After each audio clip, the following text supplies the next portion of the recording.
So what am I going to be talking about in today's video? I am going to be talking about what is express entry, how to apply for express entry, how to boost your CRS score.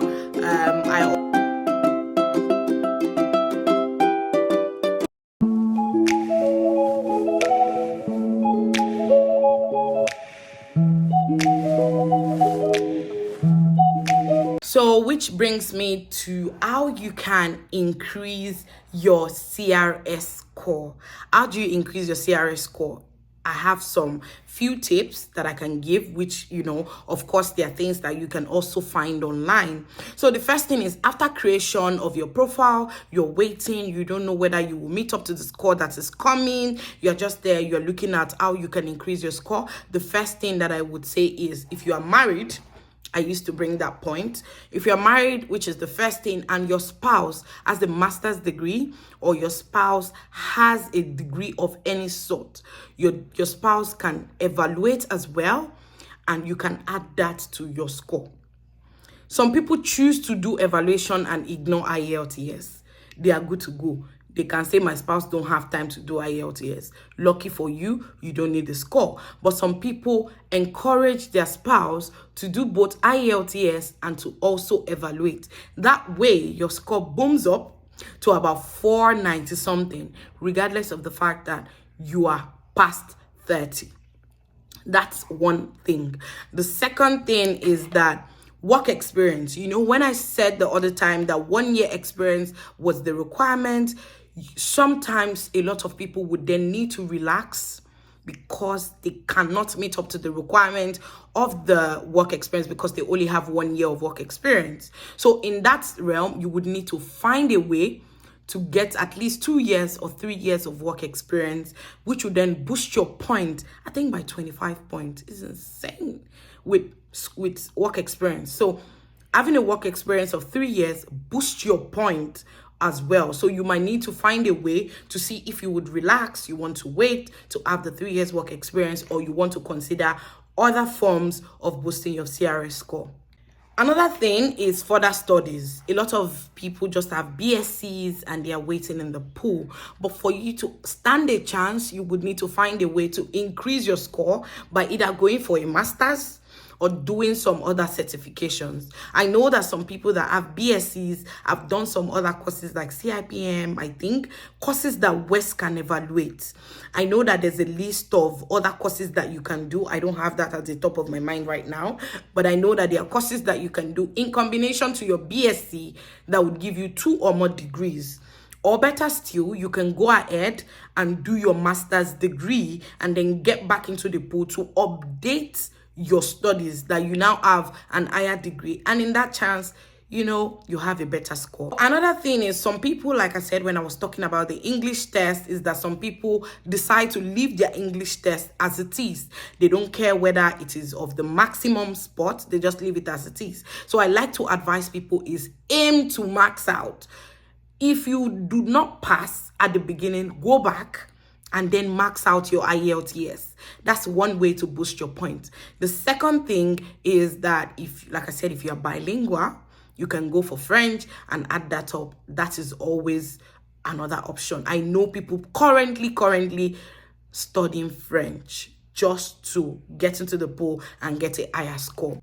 The next thing as well, another point or another factor that a lot of people seem to consider is the provincial nominee. So some province come into the pool, pick people like Ontario, they pick people with a particular threshold of score. So say, for example, your score is 434 and you're stuck in the pool.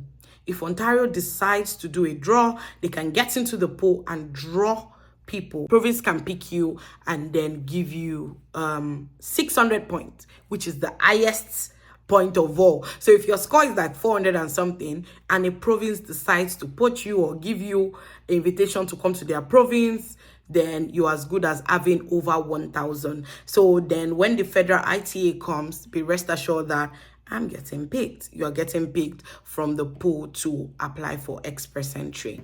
So another thing or another way of boosting your point is under the adaptability point, which I didn't talk about. Part of the adaptability point is the spouse doing the ECA and IELTS. The final one under the adaptability point is if you have a sibling in Canada. So if you are the type that your sibling has applied for express entry, has gotten PR newly, you can also dive into the poll and get 15 points off that siblings, as long as the siblings has declared to IRCC that you guys are siblings and you have things that you can show to prove that you are siblings. You can claim 15 points off that person, and that boosts your score. So that's also another way to boost your points. And please, siblings do not mean cousin. They do not mean family friend.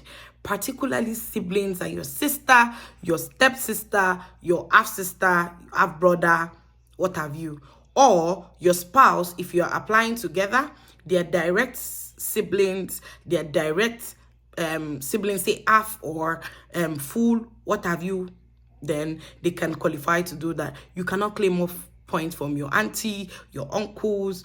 If you do that, you will need to prove it, and I don't know how you intend to do that. So that's a form of claiming point of siblings. Just to draw your mind back to the PNP, there are over 10 provinces in Canada, 3 territories. They offer several pathways to becoming a Canadian PR. It is just for you to dive into each and every single province to see what their criteria is. I know that some will tell you that you can only have a family friend. I know some will say that you have to have a relative living in that province and that relative can sponsor you, places like Manitoba, but I'm not too sure how it works. So you would need to go on their each and every single provinces to see what their requirement is and how you can apply to come to that province. So finally, coming to an end of express entry is so wide. I just had to cram that into this little discussion. But if you have a question, you can hit me up in the comment section. I will be sure to answer you and to refer you to a link. Please, I am not an agent. I do not give visa. I don't know any visa officer. I can only talk to you from my own experiences and from the amount of research that I have done as it relates to express entry. Also, another advice is, if you are still wondering, should I start? Please get right into it. Time waits for no one, and you never can say. You might just be lucky. I think the time frame now for express entry for people that are newly getting in is 3 months. I've seen good news of people saying they got their PR in 3 months. It's incredible. Another thing that I used to say is I have quite a lot of friends that had to move to the UK because of the issue of Canada is delaying and all of that. If you are in the UK and you've not started and you intend to do or move from the UK to Canada, what I would advise is create the pool, continue your life in the UK, just do your ECA, do your IELTS, just get into the pool while you are living your life in the UK. I'm sure you have a good life already in the UK anyway, and you are making those cool pounds. So it's just for you to, if you have intentions of coming to Canada, it's just for you to do the first 2 and then upgrade as time goes by. And then you never can tell. Anything can happen even while you are still in the UK. It's a good place to start from. Another advice I just want to say is that a lot of people are financially constrained, which is what made me do like a comparison video between the UK and Canada. A lot of people do not have the luxury to go to UK first and then, or to go to a developing country and then come to Canada. If you know that you are not in that financial state to be able to process your express entry or at all to be able to relocate, pick it at a time. You get your salary. What's the first thing I want to do? ECA.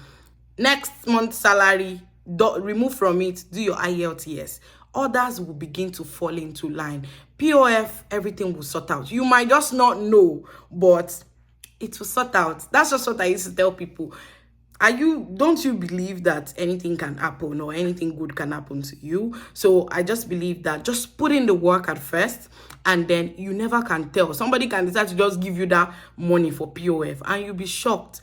Do you get what I mean? So those are my advices when it comes to express entry. So I'm just going to discuss everything from what next after submission, what next after ITA then what should you do, how should you arrange your document, how should you, all of those things. I would be discussing that with you in my next video. So guys, if you've enjoyed or you've learned a thing or two from this video, please subscribe, please like, please share my video, and I'm pretty sure that you would not regret following my channel.